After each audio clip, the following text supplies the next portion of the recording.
இந்த புரட்டாசி மாசத்துல பெருமாளுடைய அனுகிரகத்தை பெறக்கூடிய ஒரு அமைப்பு என்பது எல்லாத்துக்குமே அது கிடைக்காதுங்க. இந்த புரட்டாசி மாதம் என்பது மங்களங்கள் நம் வாழ்க்கையில் உருவாகக்கூடிய ஒரு மாதம்.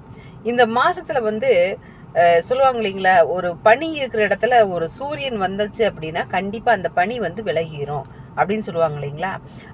அது போல் இந்த கன்னிராசியில் சூரியன் வரும் பொழுது நிச்சயம் உங்களுக்கு மங்களங்கள் பல மடங்கு உண்டாகக்கூடிய ஒரு வாய்ப்பை இறைவன் கொடுத்துருக்காரு இயற்கையாகவே. இந்த மாதத்தில் நீங்கள் பெருமாளை எப்படி வழிபாடு பண்ணுறது, அது பழமையான திருக்கோயில், அந்த பெருமாளுடைய அனுகிரகம் பெற்றால் மட்டும் பத்தாதுங்க.